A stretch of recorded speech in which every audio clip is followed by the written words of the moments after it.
코인우먼입니다. 오늘은 12월 3일 토요일입니다.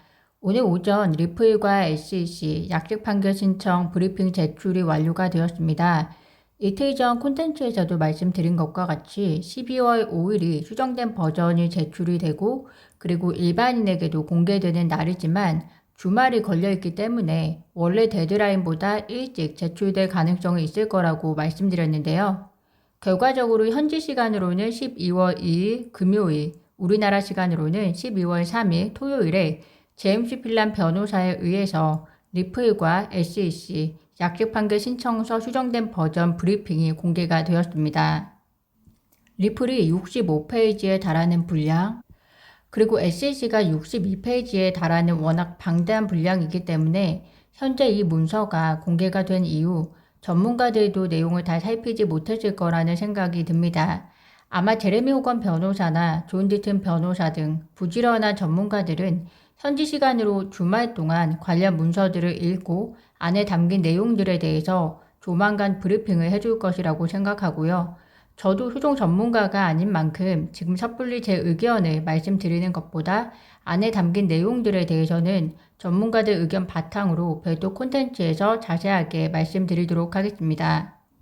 그렇지만 과연 힘먼 이메일이 약식 판결 신청 브리핑에 담길 것인가 관련해서 필란 변호사의 예상을 어제 콘텐츠에서 공유드린 것과 동일한 결과를 보여주었는데요.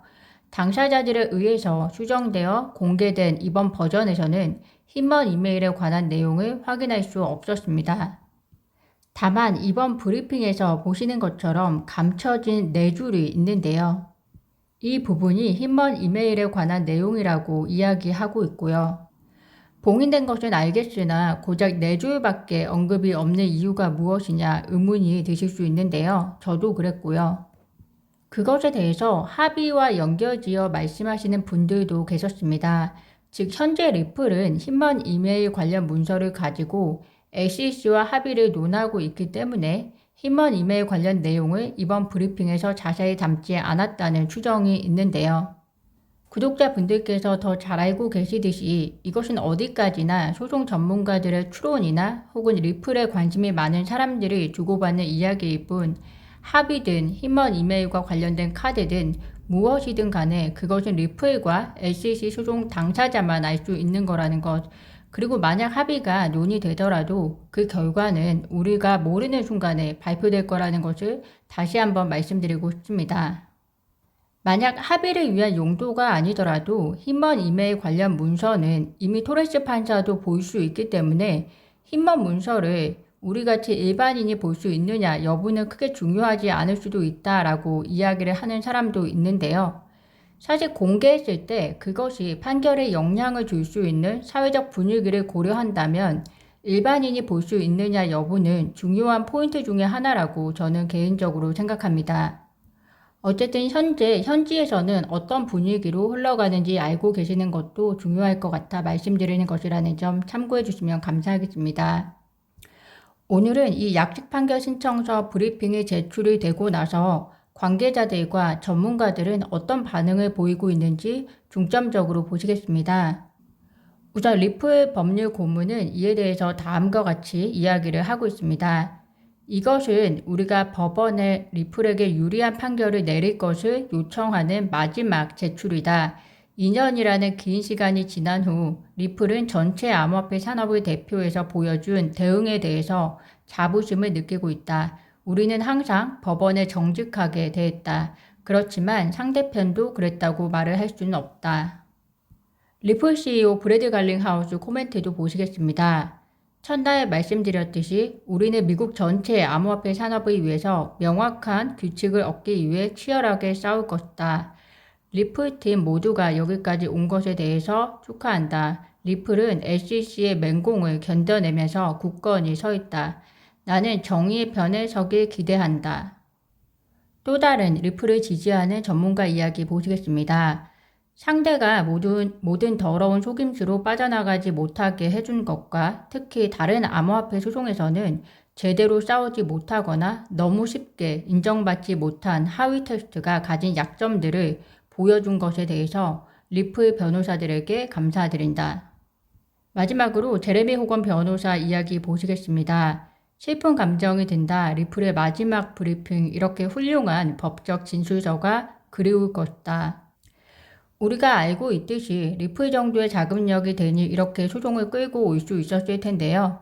저는 개인적으로 소송을 빠르게 마무리하는 것이 투자자분들을 위해 가장 좋은 해법이라는 생각이 들기 때문에 승소가 된다면 더할 나위 없이 좋지만 그렇지 않더라도 이번 소송이 리플에 유리한 합의, 즉 리플 XRP가 증권이 아니라는 전제하에 합의로 마무리되면서 SEC는 암호화폐 산업을 위해 투자자 보호를 어떻게 해 나갈 것인지 그 역할을 원점부터 고민하고 또 CFTC라든지 미국의 금융기관, 의회들과 협력 체계를 구축해 나가는 것이 가장 아름다운 방법이지 않을까 생각합니다. FTX 사태, 리플 소송을 통해서 SEC도 과오를 과감하게 인정하고 더 나은 미래에 집중한다면 사실 그 진심을 몰라주지는 않을 거라고 생각하는데요. 그게 용기이고 그게 투명성에 대한 첫 단추라고 저는 개인적으로 생각이 듭니다. 현지 시간으로 12월 13일 미국의 하원금융위원회가 FTX의 붕괴를 조사하기 위한 청문회가 있을 거라고 발표한 성명서 기억하실 겁니다. FTX 붕괴를 조사하기 위한 것이지만 그때 누구를 증인으로 세울 것인지에 대해서는 정확하게 알려진 바가 없었는데요. 하원금융위원회와 하원금융위원회 위원장 맥심 워터가 다음과 같은 트윗을 남겨 비판을 받고 있습니다. 최근에 FTX 전 CEO 샘 뱅크먼이 뉴욕타임즈 딜북 서밋에서 공식적으로 얼굴을 드러내면서 이번 파산은 본인의 무지에서 비롯되었다는 내용의 인터뷰를 진행했는데요.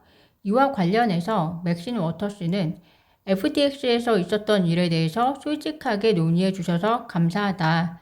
대중과 대화하려는 당신의 의지는 고객과 투자자 그리고 다른 사람들에게 도움이 될 거다. 이를 위해 13일 청문회에 참석해 주시기를 바란다.